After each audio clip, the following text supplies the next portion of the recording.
હવે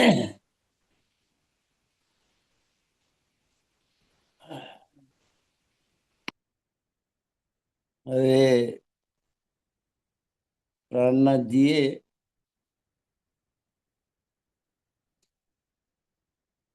હિન્દુ ધર્મશાસ્ત્રોની અંદર પૂર્ણ બ્રહ્મ પરમાત્મા ની ઓળખ ક્યાં રહેલી છે એ બધાને જણાવ્યું.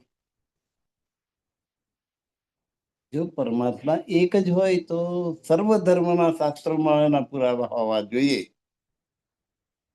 એ તરફ એમનું લક્ષ્ય ગયું અને એમણે કુરાનનો અભ્યાસ કર્યો, ઇસ્લામ ધર્મનો અભ્યાસ કર્યો. મુખ્ય બે ધર્મ હતા, હેમેટિક વિચારધારા અને સેમેટિક વિચારધારા. સેમેટિક વિચારધારા એટલે ઇસ્લામ, હેમેટિક વિચારધારા એટલે હિન્દુ ધર્મ. બંનેમાં એક પરમાત્માની ઉપાસના હોવી જોઈએ. તો પ્રાણનાથજીએ એ દિશામાં પોતાનું બળ લગાવ્યું, પણ એકદમ કુરાનની વાત તો કરે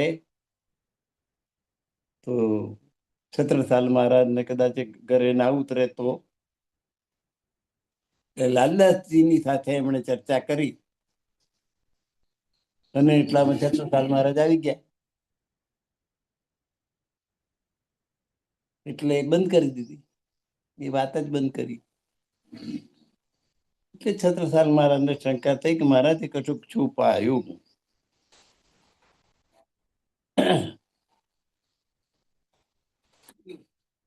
છત્રસાલને શંકા થઈ કે મારું શું, મારાથી શું છુપાયું. લાલદાસજીને પૂછ્યું કે ભાઈ મહારાજે શું છુપાયું. કે પ્રાણનાથજીને પૂછો. એટલે પ્રાણનાથજીએ જવાબ આપ્યો કે ભાઈ જે વાત આપણા શાસ્ત્રોમાં છે, હિન્દુ શાસ્ત્રોમાં, એ ઇસ્લામ ધર્મમાં પણ છે, કુરાનમાં પણ છે. પરમાત્મા એક હોય તો શાસ્ત્ર તો ગમે તે ભાષામાં લખાયેલું હોય, ગમે તે પ્રજામાં લખેલું હોય, ગમે તે પ્રજા માટે હોય, એની ભાષામાં એને સમજ પડે એ રીતે. પરમાત્માની વાત તો એક જ આવે. એવરેસ્ટ ઉપર પહોંચવું તો ચીન તરફથી જવાય, ભારત તરફથી જવાય, નેપાળ તરફથી જવાય, ગમે તે દિશામાંથી ચડી શકાય. એમ પરમાત્માને પ્રાપ્ત કરવા માટે બધા ધર્મના ધર્મ પુસ્તકોનો અભ્યાસ કરવો જરૂરી છે. છત્રસાલ મહારાજે સ્વીકાર કરી લીધો અને એમણે મહોબાનો અબ્દુલ કાજી નામનો ઇસ્લામનો જાણકાર હતો, એને બોલાવ્યો. પ્રાણનાથજી સાથે ચર્ચા કરી. પ્રાણનાથજીએ પૂછ્યું કે ઇસ્લામમાં 5 પ્રકારની પેદાશની વાત છે, એ કઈ કઈ. કુરાન તો વાંચવા માટે વાંચી જાય, અંદરની કેટલી કથા ગમ પડે નહીં. જવાબ આપી શકે નહીં. પ્રાણનાથજીએ કહ્યું, એક તો કુન કહેતા પેદા થઈ જાય, જીવ સૃષ્ટિ. એક હાથથી તો કઈ મમત થાય, 2 હાથથી દેવચંદ્રજી અને પ્રાણનાથજી બ્રહ્મ સૃષ્ટિની ઈશ્વરની સૃષ્ટિ. આ 5માંથી તમે શામાં આવો. કાજી કે પૈસા બાપા મને છોડો, હું હારી ગયો, તમારી સાથે હું શાસ્ત્રાર્થ કરી શકું એમ નથી. પછી બલદીવાને હિન્દુ ધર્મના જાણકારો જે હતા, પંડિતો, એમને બોલાયા. સુંદર, બદ્રી, વલ્લભ અને ભાગવતના 40 પ્રશ્ન આગળ આપણે ચાલી ગયા. એ પ્રશ્ન પૂછ્યા. મોહ એટલે શું, મોહ કોને થયો, એ બધા આપણે 40 પ્રશ્ન જોઈ ગયા ભાગવતના. એ પૂછ્યા. પંડિતોએ હાર કબૂલ લીધી કે પ્રાણનાથજીની આગળ અમારું કશું ચાલે એમ છે નહીં. આ ચાલતું હતું તે વખતે પ્રાણનાથજીના રસાલામાં સુંદર સાથની સંખ્યા 5000. 5000 નું ટોરું આવતું હોય તો માઇલો સુધી લોકોને ખબર પડે કે 5000 માણસ લઈને એક સંત પધારી રહ્યા છે. ઔરંગઝેબને એ ચિંતા થાય કે મારી વિરુદ્ધ કઈક કાવતરા નથી કરતા. એ ઊંચો નીચો થાય. 5000 સુંદર સાથ લઈને પ્રાણનાથજી ફરે. હવે આ 5000 નું રસોડું કેવી રીતે ચાલતું હશે? 5000 માણસોને જમાડવા 2 ટાઈમ, કેટલું મોટું ખર્ચ પ્રાણનાથજી ક્યાંથી લાવતા હશે? છત્રસાલ મહારાજને પ્રશ્ન થયો, તારું 5000 માણસ નું રસોડું 2 ટાઈમ ચાલે? 2 ટાઈમ ખાવા તો જોઈએ જ ને બધા. એટલે આ પ્રાણનાથજી પાસે કશું હોવું જોઈએ, કોઈક રસાયણ વિદ્યા હોવી જોઈએ કે જેથી લોડાના ડાળો સોનું થઈ જાય. જેમ પારસપાણીમાં ગુણ છે ને, એ લોખંડને અડકાડો તો લોખંડ સોનું થઈ જાય. સંતો તો એવા હોય પારસપાણી જેવા કે જેની સોબત કરે અને સંત બનાવી દે. એટલે અમને શંકા થઈ કે પ્રાણનાથજી પાસે કશું રસાયણ હોવું જોઈએ, નહીં તો 5000 માણસનું રસોડું કેવી રીતે ચાલે? છેવટે પ્રાણનાથજીને પૂછી જ નાખ્યું છત્રસાલ મહારાજે. પ્રાણનાથજી જેવું હતું એવું કહી દીધું કે મેરતાના શેઠ રાજારામ અને જાજનજી એ મારા શિષ્યો છે. એમને તારતમ લીધો છે. મેરતા નગરનું નામ છે રાજસ્થાન. શેઠનું નામ રાજારામ અને જાજનજી. પદ્માવતીપુરીમાં મંદિર તરફના દરવાજો જે છે એમાં પહેરતા જ રાજારામ જાજનજી દ્વાર એવું લખેલું છે. એ પૂરું કરે છે. આખા સંઘનું ભોજનનું ખર્ચ એ ઉપાડે છે. છત્રસાલ મહારાજને કહ્યું કે પ્રાણનાથજી છે આપણા મુલકમાં, અને બલ આ રાજારામ ને જાજનજી મીરતાના એ ખર્ચ પહોંચાડે તો આપણું તો નાક ગયું કહેવાય. બહુ દિલગીર થઈ ગયા છત્રસાલ મહારાજ. પણ શું કરવું? પોતાની પાસે જ કશું એવું હતું નહીં કે જેથી એટલા 5000 માણસનું થોડું પૂરું કરે.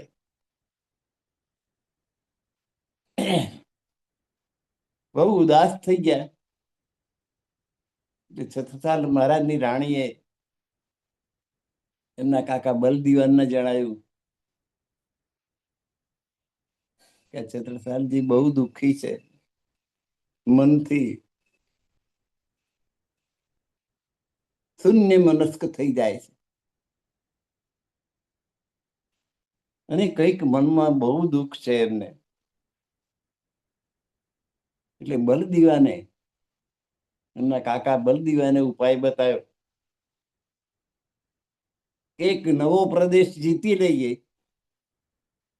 અને એની મહેસૂલની જે આવક આવે એ આ સંઘને જમાડવામાં આપણે વાપરીએ. એની જે ચોથ આવે મહેસૂલ, જમીન મહેસૂલ ચોથ,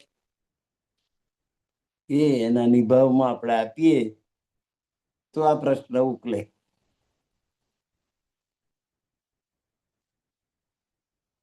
એટલે એના માટે પ્રાણનાથજીને હાથી ઉપર સવાર કરાયા અને સવારી કાઢી. હાથી પર સવાર પ્રાણનાથજી જાય જ્યાં જાય એ બધો મુલક છત્રસાલનો થઈ જાય. નહીં તો લડવા આવો, યુદ્ધ કરો. એ હાથી ઉપર આગળ, સૌથી આગળ પ્રાણનાથજી ની પાછળ આખું લશ્કર છત્રસાલ મહારાજનું ચાલે. રાઠ, ખડોલ, જબલપુર સુધીનો પ્રદેશ. પન્નાથી જબલપુર કેટલું બધું દૂર. એટલો પ્રદેશ આખો જીતી લીધો. અને જીતી લીધો તો એટલું નહીં, તો એના બધા કાજીઓ સાથે શાસ્ત્રાર્થ કરાયો પ્રાણનાથજીનો. કુરાન અને હદીસો ઉપર ચર્ચા કરી. તો એમને જોયું કે આ પ્રાણનાથજી છે હિન્દુ, અને ઇસ્લામ પણ એટલા ઊંડા ઉતરી ગયેલા છે કે ત્યાં તો આપણી ચાંચ ડૂબતી નથી. એટલે એમણે એક તામ્રપત્ર લખી આપ્યું અને ઔરંગઝેબને મોકલી આપ્યું કે કયામતના વખતમાં જે અલ્લાહ આવવાના હતા, પરમાત્મા, એનું સાક્ષાત સ્વરૂપ આ પ્રાણનાથજી છે. હક એટલે પરમાત્મા. कयामत के समय आने वाले हक ये यही है. આવું તામ્રપત્ર લખીને ઔરંગઝેબને મોકલ્યું. ઔરંગઝેબ તો શરીયતનો ગુલામ. એને શ્રદ્ધા બેઠી નહીં, કે હિપ્નોટાઇઝ થઈ ગયા સંતથી. નહીં તો હક તો આપણે મુસલમાનમાં આવે.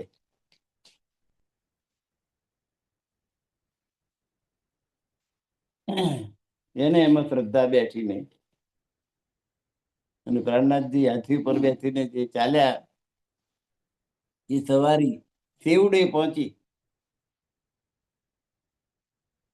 સેવડે ચિત્રકૂટ થી નજીક આવ્યું. તો ચિત્રકૂટમાં રાજા વસંત સુરખી પ્રાણનાથજીને આગ્રહ કરીને ચિત્રકૂટમાં લઈ ગયો કે તમે મારે ત્યાં પધારો. તમે જ્યાં જ્યાં જાઓ છો ત્યાં કલ્યાણ થઈ જાય છે રાજ્યનું. તમે મારે ઘેર આવો. પ્રાણનાથજી ચિત્રકૂટમાં 1 વર્ષ રહ્યા. પૂછું નહીં, એનો પ્રભાવ ખૂબ પડ્યો.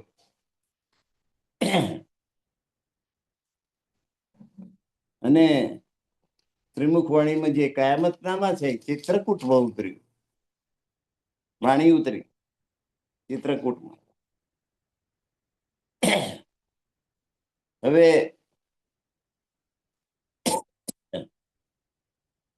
ઔરંગઝેબનો છત્રસાલનો પ્રભાવ વધતો જોઈને ઔરંગઝેબને બહુ ચિંતા થઈ. એટલે એને શેરે અફઘન, 7 ફૂટ ઊંચો, પાડા જેવો, હાથમણ વજનનો એવો ભયંકર સરદાર હતો અફઘાનિસ્તાનનો વતની. લશ્કરનો સેનાપતિ શેરે અફઘન. એની સાથે બીજા 4 સરદારો. મોટું લશ્કર, લાવ લશ્કર લઈને પન્ના ઉપર મોકલી આપ્યું. છત્રસાલને પકડી લાવો. અહીં છત્રસાલ એકલા, અને અત્યારે લશ્કર નહીં. ખીજડા મંદિર હતા ત્યાં ઘેરે ગયા, ચારેય બાજુ ઔરંગઝેબનું લશ્કર, અને ખીજડા મંદિરમાં છત્રસાલ મહારાજા લશ્કર વગરના, એકલા, હથિયાર વગરના. હવે તો હારીને પકડાઈ જવું કે કોતો આપઘાત કરવો, બેમાંથી એક કરવું પડે એવી સ્થિતિ છત્રસાલ મહારાજની થઈ. કોતો પકડાઈ જવું, અને પછી એ જે કરે, ઔરંગઝેબ જે શિક્ષા કરે તે કરે, કે કોતો આપઘાત કરી નાખો. એટલે આબરૂ તો ના જાય. સુરવીર ને તો પકડાઈ જવું એટલે આબરૂ જાય. આ બે માંથી એક નક્કી થઈ ગયું. ત્યારે ખીજડા મંદિર આગળ અચાનક પ્રાણનાથજી તેમના 12 શિષ્યો સાથે પ્રગટ થયા. ભક્તિ આવી ચડ્યા. 12 સુંદર સાથ સાથે છત્રસાલને હિંમત આપી કે આમાં આપઘાત કરવા જેવો સમય નથી, લડવાનો સમય છે. યુદ્ધ કર.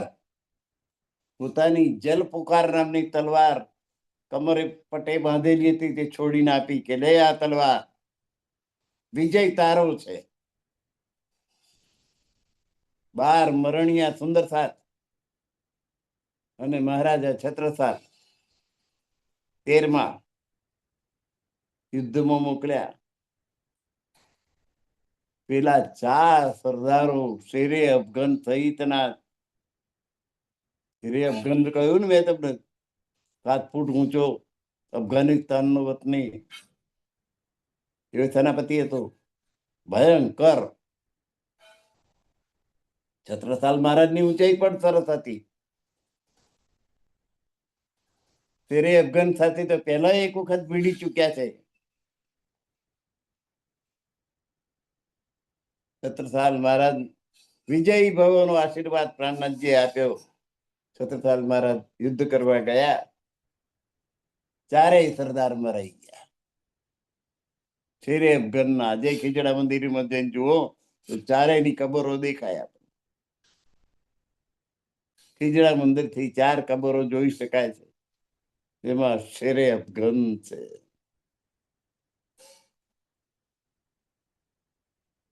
પહેલો પણ મુકાબલો થઈ ગયેલો છે છત્રસાલ મહારાજને શેરે અફઘનનો.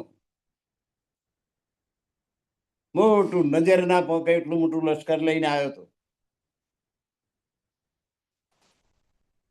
અને છત્રસાલ મહારાજ એકલા, 500 સૈનિકો એમની પાસે, પેલા પાસે દરિયા જેવડું મોટું લશ્કર. અને બે દ્વંદ્વ યુદ્ધમાં આવી ગયા. છત્રસાલ મહારાજ પણ ઊંચા, શેરે અફઘન પણ ઊંચો. અને શેરે અફઘન છત્રસાલ મહારાજને ડોકી ઉપર જે તલવાર ઉગામી,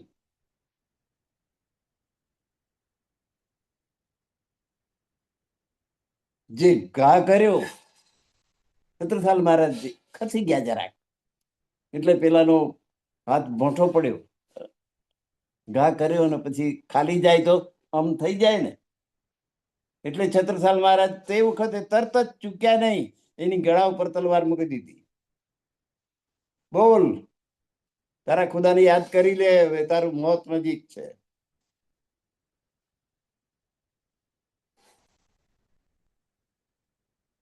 તારું આ લશ્કર છે ને, એને કે હથિયાર મૂકી દે, નહીં તો તને અત્યારે તારું ડોકું કાપી નાખીશ. પેલા તો મોત અમે દેખાયું એટલે પોતાના સૈનિકોને ઈશારો કર્યો, હથિયારો મૂકી દો. સાગર જેવું લશ્કર, બધાના હથિયાર મૂકી દેવા. છત્રસાલ મહારાજે પોતાના માણસોને કહ્યું, હથિયાર બધા લઈ લો, વીણી લો.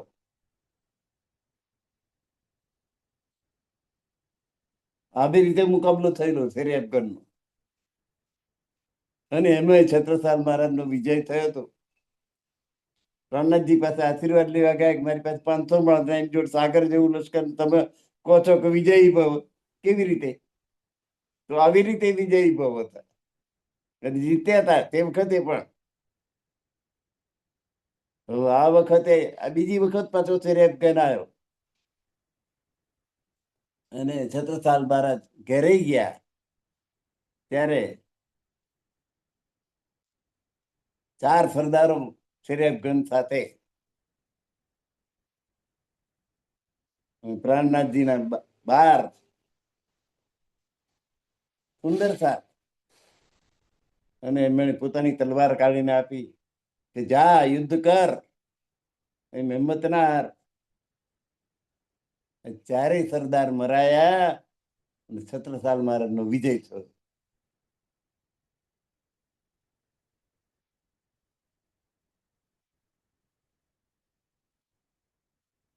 કો તો કેદ પકડાવું, કો તો મૃત્યુ પામવું, એવી સ્થિતિ હતી.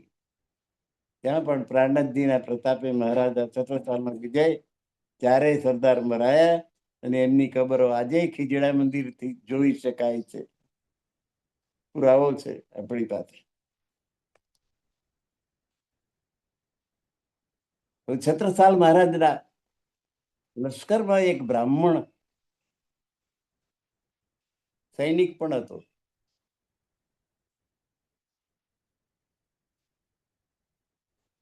અને એને એક દીકરી.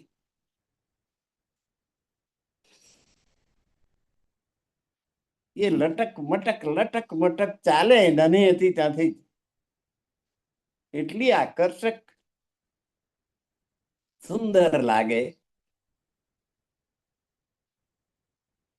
નૃત્ય કરવામાં પણ એની માએ જે શીખવાડ્યું એ પ્રમાણે નૃત્ય પણ બહુ સરસ કરી શકે.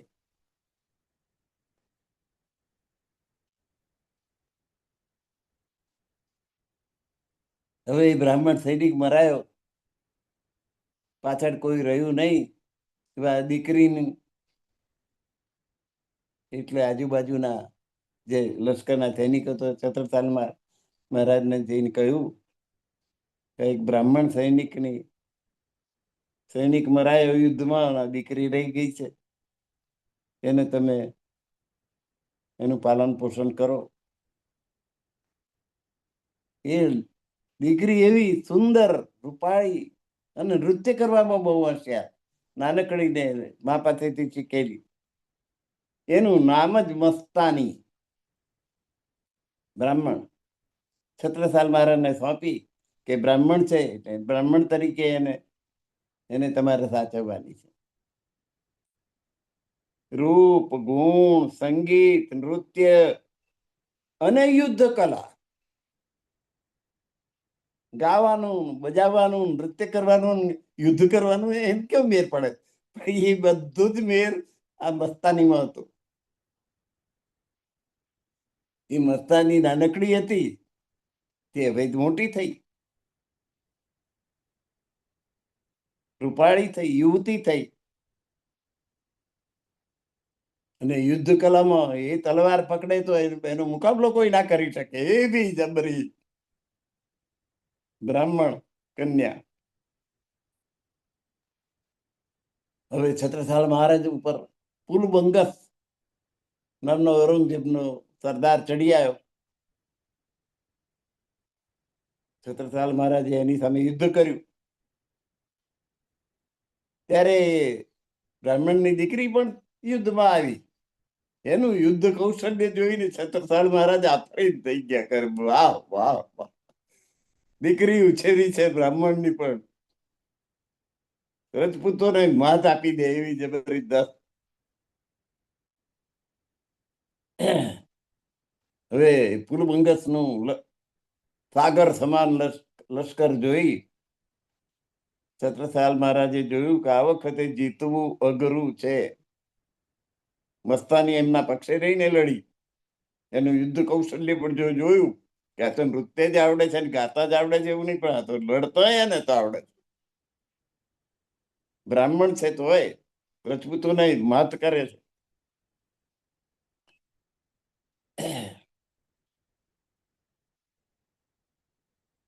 હવે હારવા નહીં, ઘડી આવી એટલે એમણે સંદેશો બાજીરાવ પેશવાને મોકલ્યો. બાજી જાત બુંદેલ કી રાખો બાજી લાત. બુંદેલા રજપૂતોની બાજી હવે હાથમાંથી જઈ રહી છે. સામે સાગર જેવું લશ્કર છે ઔરંગઝેબનું. અમારી પાસે એટલું મોટું લશ્કર છે નહીં અને અમે હારીશું, મરી જઈશું ભલે, પણ આ પ્રદેશ મુસલમાનોના હાથમાં પડશે. એટલે અમારી આબરૂ બુંદેલની આબરૂ જાય એવી સ્થિતિ છે, તમે અમારી આબરૂ રાખો. બાજીરાવ પેશવા ની ધાક હતી તે વખતે. મહાન યોદ્ધો હતો બાજીરાવ પેશવા, બ્રાહ્મણ હતો એ પણ. એ મદદ લઈને આવ્યો. ઔરંગઝેબનું લશ્કર બે બાજુ, આ બાજુથી છત્રસાલ ને પાછળથી બાજીરાવ પેશવા. વેડમી થઈ ગઈ, ભાગતા ભોંય ભારે પડી, ઘણા સૈનિકો માર્યા ગયા. એમાં હવે આ દીકરી બ્રાહ્મણની દીકરી, એટલે બ્રાહ્મણને પરણાવવી પડે. આવો સુરવીર બાજીરાવ જેવો બ્રાહ્મણ ક્યાંથી મળવાનો? અને આ પણ યુદ્ધમાં તે વખતે લડેલી. બાજીરાવે એને જોઈ કે સ્ત્રી થઈને આટલું શૌર્ય ધરાવે છે, એ એના તરફ આકર્ષિત થયો. ને છત્રસાલ મહારાજ ને એક અમાનત હતી બ્રાહ્મણની, કે બ્રાહ્મણની દીકરી છે એટલે બ્રાહ્મણને પરણાવે. બાજીરાવ પેશવા જેવો પતિ ક્યાંથી મળવાનો? એટલે મસ્તાની, બાજીરાવ મસ્તાની પિક્ચર એવું ઉતરેલું છે. એ મસ્તાની ને બાજીરાવને આપી, કન્યાદાન કર્યું. બાજીરાવની સાથે એના લગ્ન થયા. તો લગ્નમાં કશું આપવું તો પડે ને, કન્યાદાનમાં. રાજ્યનો ત્રીજો ભાગ એમણે કન્યાદાનમાં આપ્યો છત્રસાલ મહારાજે.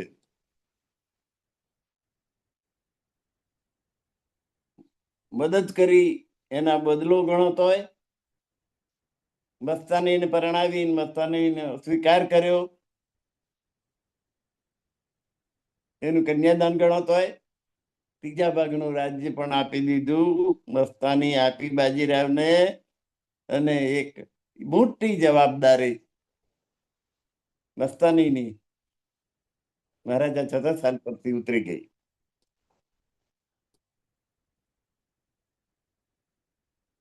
હવે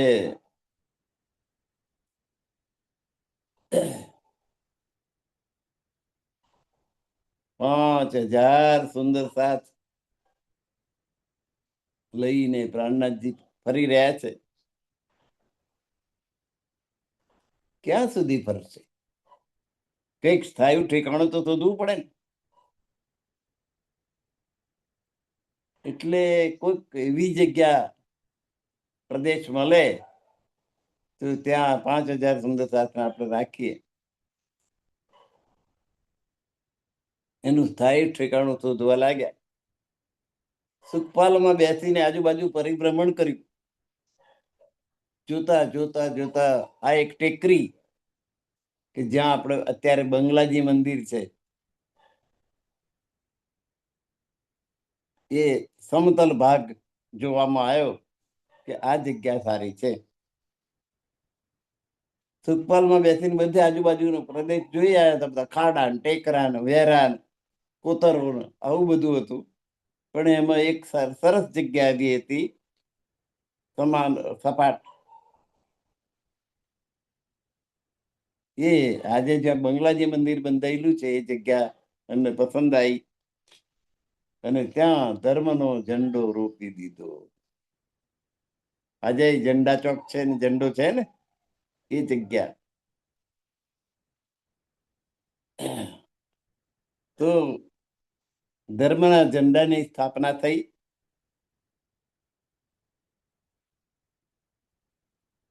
પછી ઘુમ્મટજી પ્રાણનાથજીની હયાતીમાં, એમની દેખરેખમાં આખી રૂપરેખા એમણે આલી. જામનગરના દીવાના હતા પ્રાણનાથજી, એટલે સ્થાપત્ય કળા ને શિલ્પ કળા ને બધામાં નિષ્ણાત.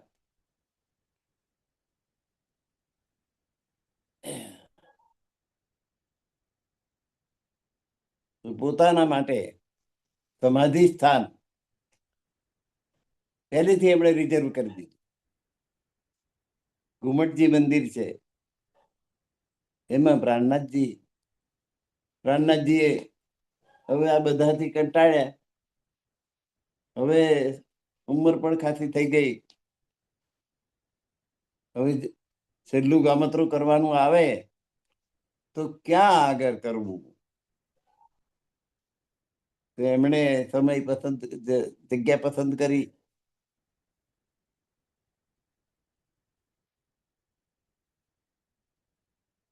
પહેલા એક વખત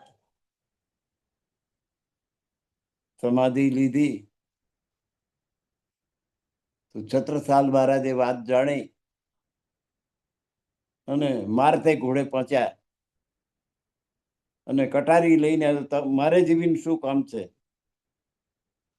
છાતીમાં ભોંકવા ગયા. એટલે સમાધિ છોડીને પ્રાણનાથજી એના હાથ પકડી લીધા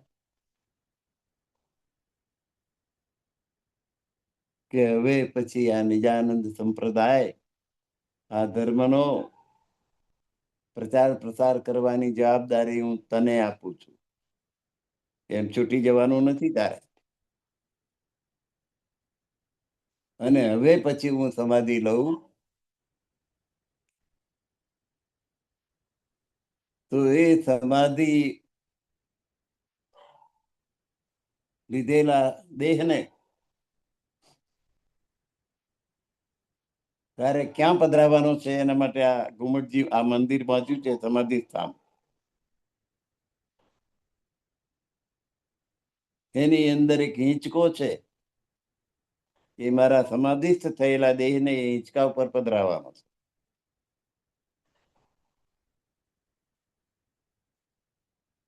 એટલે હું હવે સમાધિ લેવાનો છું. પ્રાણનાથજીએ અક્ષરાતીત પરમાત્માનું ધ્યાન ધરી સમાધિ લીધી. એમના દેહને એમના કહેવા પ્રમાણે ઘુમટજીમાં અત્યારે જ્યાં સેવા છે, જયારે રીલણા હોય ત્યારે કોઈ વખત દર્શન કરજો. ત્યાં એક સોનાની આમ ઘૂમટી જેવું છે, ત્યાં બરાબર પ્રાણનાથજીનું મસ્તક છે. એની નીચે એમનો દેહ છે, એની હિંચકા ઉપર છે બિરાજેલા છે. જે સમાધિ લે ને એની ઉંમર પછી, ઉંમરનો નિયમ કે 100 વર્ષે ગુજરી જાય એવું બને નહીં. એટલે ઘુમટજીમાં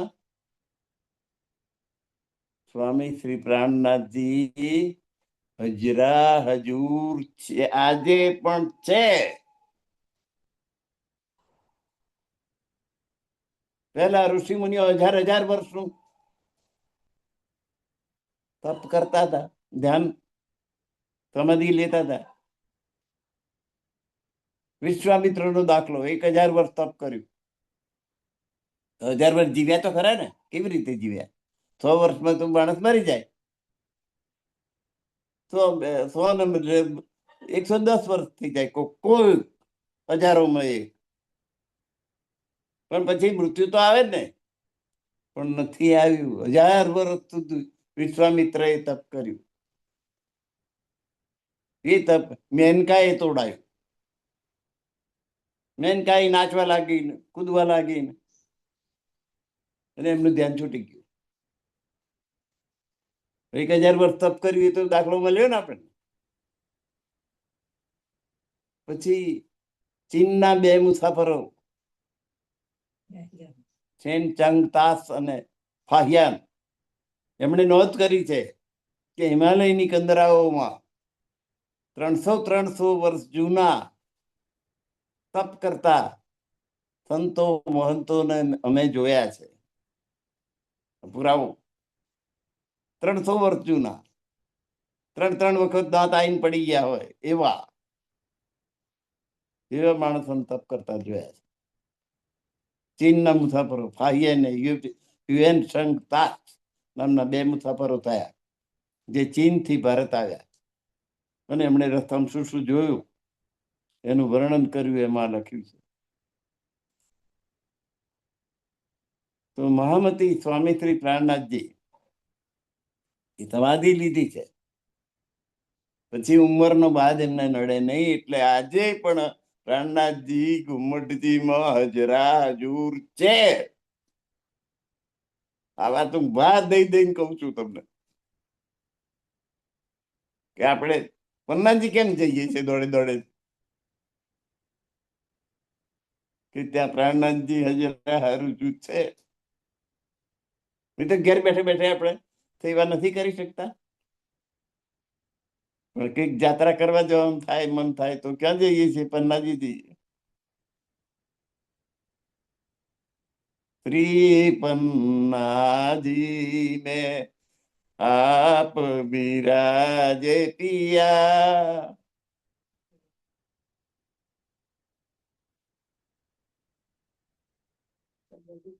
સબ દુઃખ દૂર હુએ જબ તેરા દર્શ હુઆ. બધા દુઃખ દૂર થઈ ગયા. આ જયારે ગવાતું હોય ત્યારે રમેશભાઈ ને રમીલા બે પગે લાગીને આમ બેઠા હતા, એવું દર્શન થાય છે એમનું. વડોદરા રમેશભાઈ નું દર્શન થાય છે સજોડે, ટીવી ઉપર આવે છે.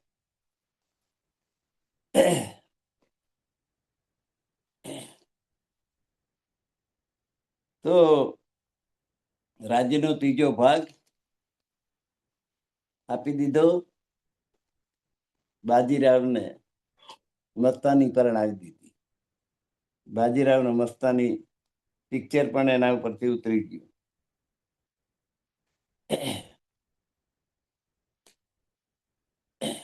હવે છત્રસાલ મહારાજનું ચરિત્ર કેટલું ઊંચું હતું. રાજાઓ હોય એમને જે ઈચ્છે તે કરી શકે. એટલે એક રૂપાળી નૃત્યાંગના હતી, એમના દરબારમાં નૃત્યનું કામ કરતી હતી. છત્રસાલ મહારાજ નીકળ્યા, રસ્તામાં એનું ઘર આવ્યું.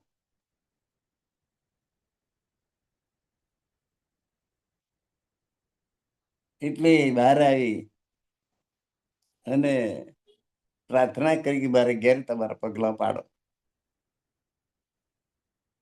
છત્રસાલ મહારાજે કહ્યું કે મને એના ઘરમાં પગલા પાડ્યામાં આપણું જાય છે. અંદર ગયા એટલે બોલ તારે શું જોઈએ? રૂપિયા પૈસા ટેક. કારણ કે નૃત્યાંગના હતી, અતિ રૂપાળી, ખૂબ ખૂબ સુંદર.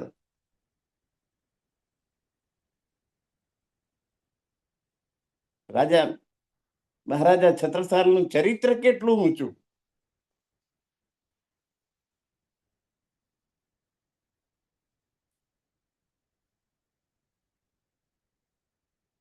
એ નૃત્યાંગના એ પ્રાર્થના કરી મારા ઘરમાં પગલા પાડો, પછી તારે શું જોઈએ છે? એમના ઘર એમના દરબારમાં નૃત્ય કરતી હતી એટલે પૈસા ટકા માગશે એમ. તો 5-50 જે જોઈએ તે આપી દઈએ તો ખુશ થઈ જાય. એને કહ્યું કે મને આપના જેવો પુત્ર આપો. શું માગણી કરીએ સમજ પડી ગઈ ને?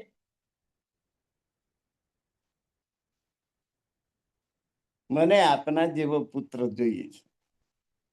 તમારા જેવો સુરવીર, બહાદુર, ઊંચો, લાંબો, પહોળો, ગુરપાળો એવો દીકરો જોઈએ. એક પળ નો વિલંબ કર્યા સિવાય છત્રસાલ મહારાજ સીધા ચરણ કમળ પકડીને પ્રણામ કરી દીધા કે આજથી હું તમારો પુત્ર. માગણી શું કરી એને? તમારે જેવો પુત્ર જોઈએ એટલે એનો શું અર્થ થાય?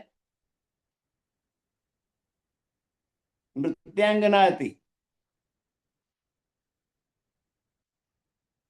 બજારું અર્થ. છત્રસાલ મહારાજે શું કર્યું? એને બોલવાનું જ ના રહેવા દીધું. પગે લાગ્યા કે આજથી હું તમારો પુત્ર, તમે મારી માતા. રાજ દરબારમાં તમારું એવું સન્માન થશે. પછી કઈ પેલી તો હેપતાઈ જ ગઈ. છત્રસાલ મહારાજ જેવા ધુરંધર રાજા એ મને પગે લાગે. અને હું કેટલી અધમ કે મેં શું માગણી કરી. એ તો ગુણિકા છે, નાચનારી. એને શું નિયમ હોય? એ તો જ્યાં પૈસા મળે ત્યાં ડળીએ જાય અને પોતાનું બધું ઇજ્જત આબરૂ વેચી પણ દે. એ બી બજારું વાળો. છત્રસાલ મહારાજે જે જવાબ આપ્યો, બુદ્ધિ કૌશલ્ય યુક્ત જવાબ અને ઉચ્ચ પ્રકારનું ચરિત્ર. શિવાજીનો એક દાખલો, અહમદનગર ના સુલતાનની જે બીબી હતી, ખૂબ સુંદર હતી, ખૂબ રૂપાળી. આજુબાજુ ચર્ચા એની થાય એટલી રૂપાળી.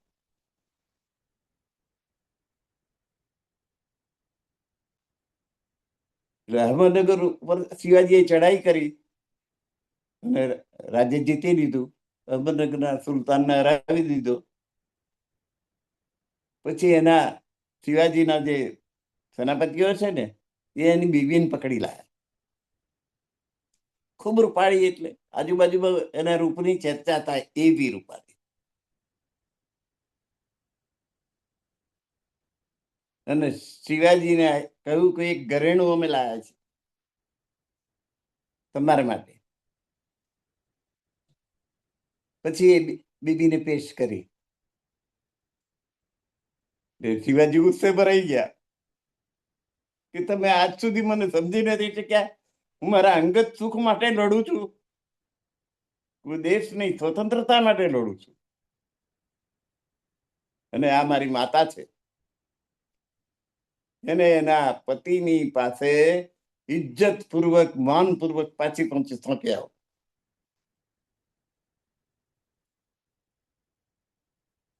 આ પંખો લઈ જઈએ આપણે.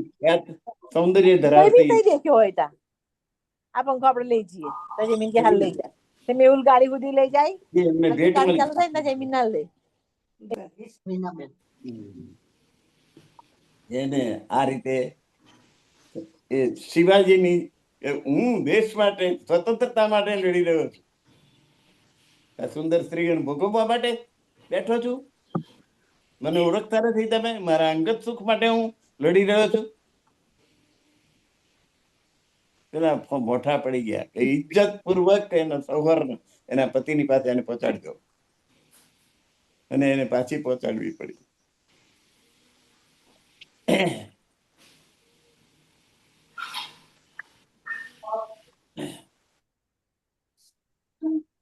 હવે 5000 સુંદર સાત પ્રાણનાથજી સાથે છે.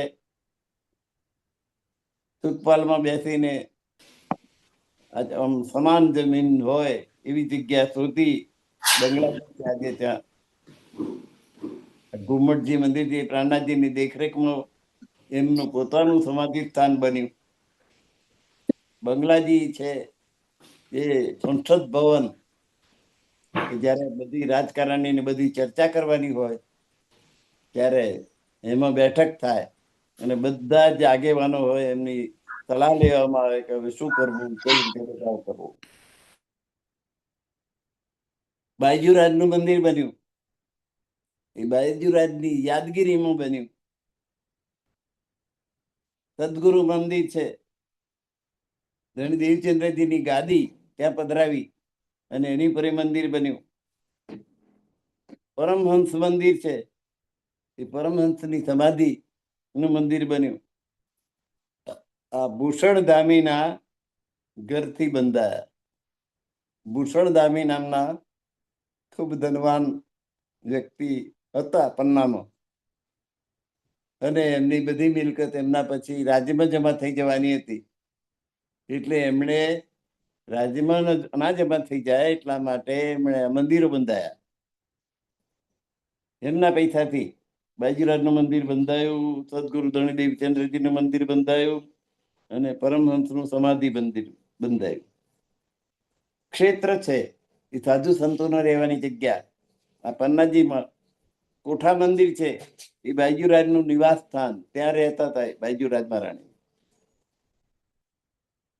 ચોપરા મંદિર છે એ પ્રાણનાથજીની સર્વપ્રથમ પધરામણી ત્યાં થયેલી, ચોપરા મંદિરમાં. અને છત્રસાલ મહારાજા તે વખતે બારવટું કરતા હતા. એક લૂંટારૂ તરીકે પ્રખ્યાત હતા છત્રસાલ. એમનો રાજ્યાભિષેક કર્યો, આખા પ્રદેશના રાજા તરીકે તમને રાજ્યાભિષેક કરવામાં આવે.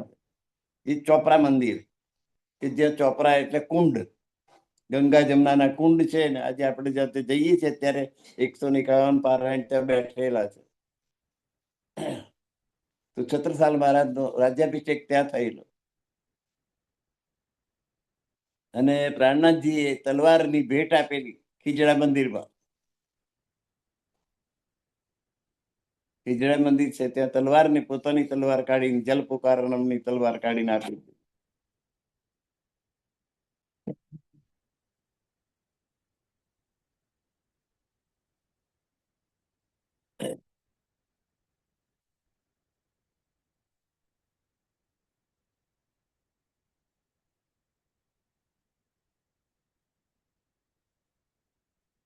હવે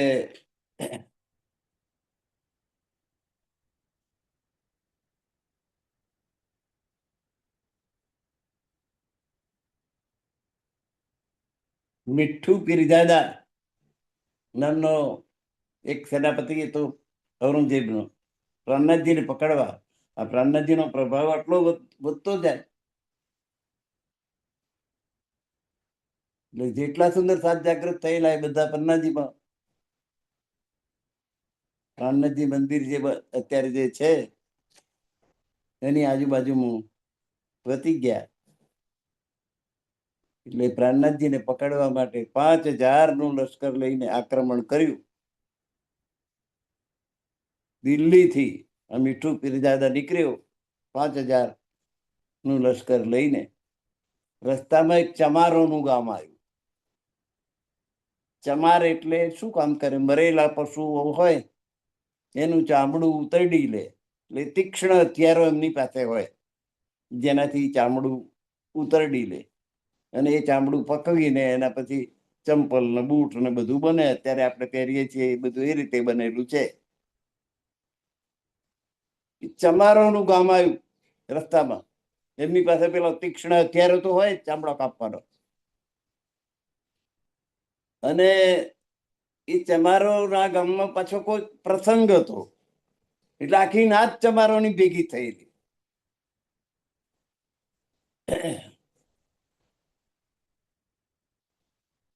હથિયારો તો ખરા જ બધાની પાસે. અને બધું આખું એટલે જોયું કે પ્રાણ એક સંત ઉપર આટલી મોટું લશ્કર મોકલ્યું છે. ચમારો બધા હથિયાર ધારણ કર્યા, પેલા ચામડું કાપવાના હોય ને તીક્ષ્ણ હથિયારો. અને પેલો મીઠું પીરજાદા જે દિલ્હીથી આવેલો એને હરાયો. તેનું સૈન્ય વેર વિખેર કરી નાખ્યું. મુખ્ય માણસ મારાયો એટલે પછી બાકીના બધા રમણ ભમણ થઈ જાય.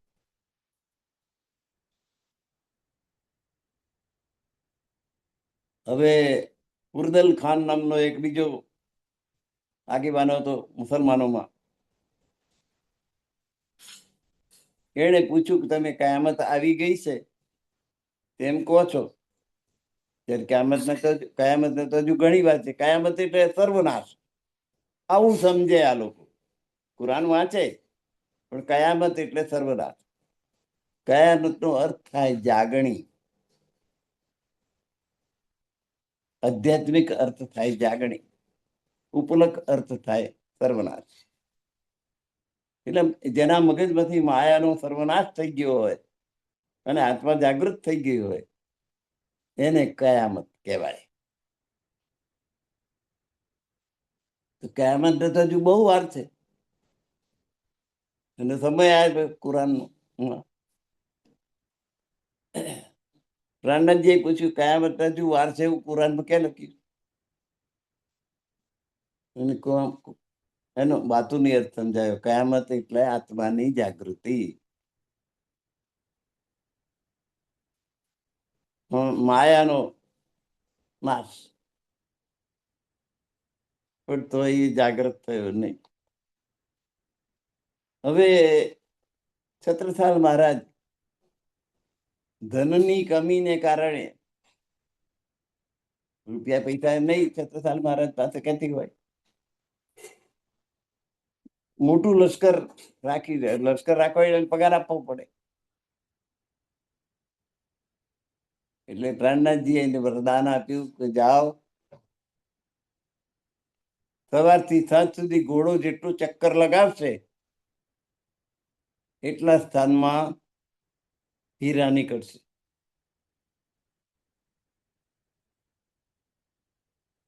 છત્રસાલ મહારાજ આખું સવારથી સૂર્યોદયથી નીકળ્યા ને સૂર્યાસ્ત સુધી મોટું રાઉન્ડ લગાવ્યું.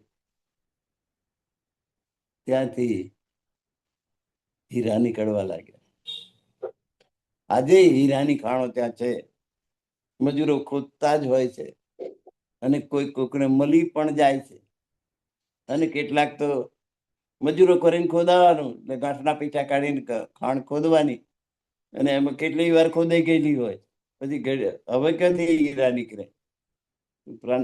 એ છત્રસાલ મહારાજના વખતમાં હીરા નીકળતા, થોડુંક ખોદો ને હીરા નીકળે અંદર. અને હીરો તો બહુ કિંમતી વસ્તુ, ડાયમંડ.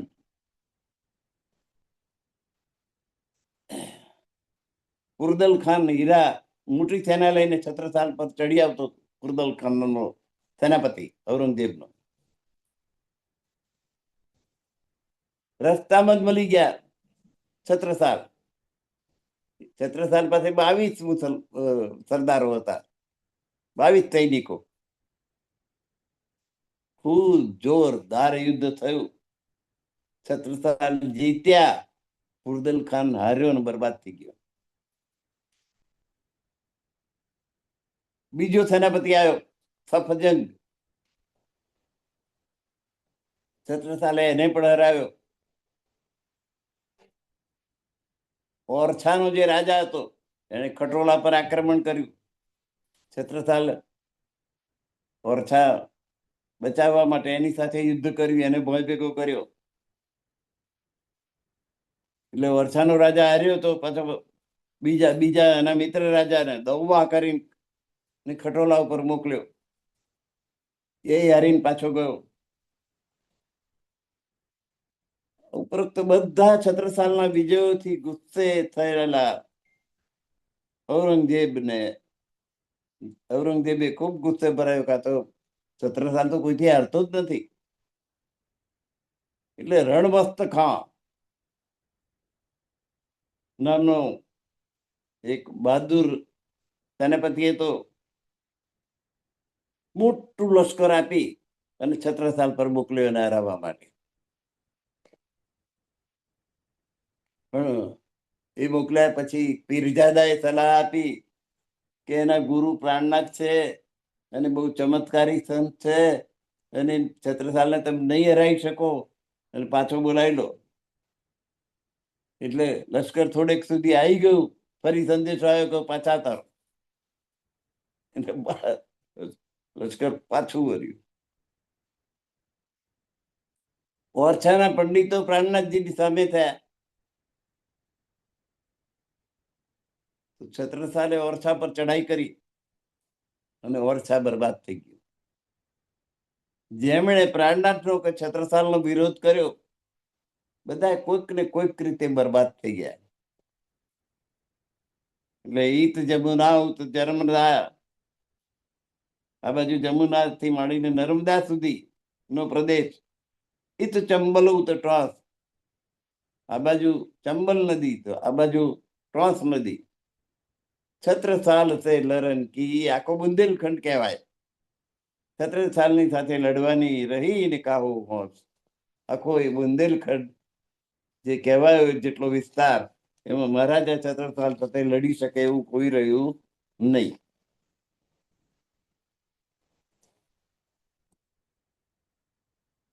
કારણ કે એમના ગુરુ કોણ થવું? સ્વામી શ્રી પ્રાણનાથજી. આ રીતે છત્રસાલના વખતમાં છત્રસાલ અજય થઈ ગયા. હવે રાણનાથજીની અષ્ટપહોરમાં 8 પહોર 24 કલાકના 3 કલાકનો એક પ્રહર થયો. સવારના 6 થી 9 સહેજ પથારી, લાલ પલંગ, એમાં પચરંગી પાટી ભરેલી, એમાં કોમળ કોમળ સુવાળી તળાઈ પાથરેલી, સુવાળી ચાદર, અને માથાની નજીકમાં ગાલ મસૂરિયા, ગાલ રાખવા માટેનો એકદમ સુવાળું. 4 ખૂણે 4 સહેજ બંધ.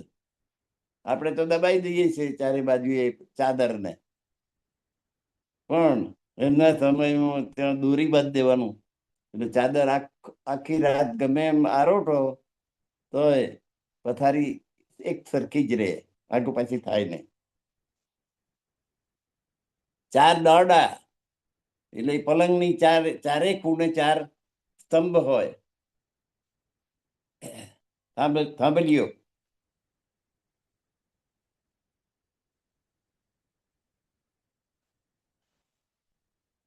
પછી એની ઉપર છત્રી, ઉપર ટંગાયેલી ચારે બાજુ આખા પલંગ ઉપર,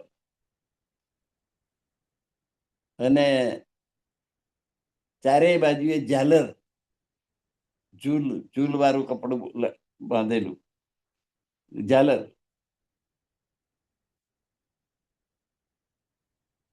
અને જયારે આખું બંધ કરી દેવું હોય તો ચારે બાજુ પડદા. પડદો વારેલો હોય તે ખોલો એટલે આખી બાજુ બંધ થઈ જાય. એટલે આજે આપણે મચ્છરદાની લગાવીએ છીએ ને, એટલે ચારે બાજુ ઉપર બધું બંધ થઈ જાય છે. એવી તે વખતે આ વ્યવસ્થા હતી. અને એમાં પ્રાણનાથજીને સુવાનું.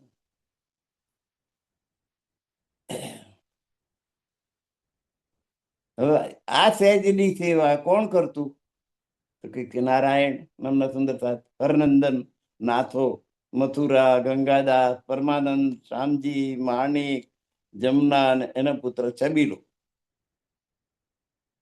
વારાફરતી આ બધા આ સેવા ઉઠાવતા. પ્રાણનાથજીની સેવા થતી. પછી જલ સેવા. પ્રાણનાથજીને તરસ લાગી પાણી કોણ પીવડાવે? પાછલી રાત 2 ઘડી બાકી હોય ત્યારે પૂરબાઈ, સુંદરસાદનું નામ પૂરબાઈ, જલ ભરી લાવે. એ પાણી ભરી લાવનાર જુદું, પીવડાવનાર જુદું. છબીલદાસ પીવડાવે. પછી પગ ચંપી. સવાર થતા સવારે જાગૃત કરવાના. તો કઈ રીતે? પગ દબાવીને જાગૃત કરવાના. તો પગ ચંપી કોણ કરાવતું? તો અગરદાસ, ગુરુજી, માવજી, રામભાઈ અને ખેમદાસ. શિયાળો હોય ત્યારે અંગીઠી, સગડી, એ બિહારીદાસ સવારે રાત્રે વસ્ત્રો તપાવી આપતા. મોં લૂછવાનું કામ રતનબાઈ ગરમ પાણી મરમાલ બોરી કરતા. ત્રીજી બોમ્બમાં કન્નડ અને ગંગારામ, ત્રીજી બોમ્બ કીજો પડસાલ ગાતા. વાણી ગાયનમાં પ્રેમદાસ, રામચંદ્ર, નંદરામ. વસ્ત્રો પહેરાવામાં વલ્લભ, ચોરણો, ગોટો, કંઠપ્પી, ક્યારેક જરી બુટ્ટાવાન, કુર્તી, જડાવાળા પટકા, સફેદ શાલ. પછી શિંગાર કરાવે પ્રેમદાસ, નંદરામ, મકરંદાસ, લાલદાસ, છત્રસાલ. પાવડો સવારે હરવંશને ઘેર પધારે ત્યારે લાલબાઈ કરે. શેત ખાન, ઘનશ્યામ સાંજે બકાઈને કીર્તની કરે. પનહી એટલે ખટાવું, પેલો ચાકડીઓ, એ પહેરાવાનું કામ નારાયણદાસ, મોહન, કીમાની વલ્લભ કરતા. લોટો ભરી આવવાનું કામ શિવરામ કરતા. હાથ લૂછવાનું, મુખવાસનું કામ લાલબાઈ, દયાલીબાઈ. સુંદરસાદની સેવા હરવંશ દેવકી ગરમ પાણીના માટલા તૈયાર રાખે, જલ જારી ભરી આપે. ગુલ મોહમ્મદ દાંતણ પૂરા પાડે. સૂરજમુખી એ બદલો રાખે જે તાપ ના આવવા દે. મોરછલ એટલે મોરના પીછાનું. મોરછલ કોણ કરે? અમૂલા, પ્રભાવતી, કેશવ, શંકર, નંદરામ. અને શિવછત્ર માથા ઉપર છત્ર કોણ ધરે? તો કે વલ્લભ.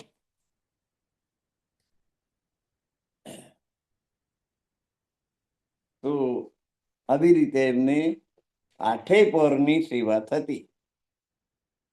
હવે આ પ્રથમ પ્રહર સુધી આપણે પ્રથમ પ્રહર પણ હજુ પૂરો થયો નથી. બાકીના 8 પહોરની સેવા આવતા પીરિયડમાં આગળ લેવાશે અને વિતક કદાચ આવતીકાલે પૂરું થઈ જશે. આવતીકાલે નથી ને, એના પછીના શનિવારે પૂરું થઈ જશે. વિતકની કથાની પૂર્ણાહુતિ થઈ જશે. પછી પાછા આપણે શ્રી મુખવાણી ઉપર જઈશું. તો સર્વ સુંદર સાથના ચરણોમાં મારા કોટાન કોટી પ્રણામ. પ્રણામ સુંદર સાથજી. પ્રણામ. ગુરુવર્ય ધનેશ કુમારજીના ચરણોમાં કોટાન કોટી પ્રણામ. સર્વ સુંદર સાથને પ્રણામ. પ્રણામ પ્રણામ. એ આખો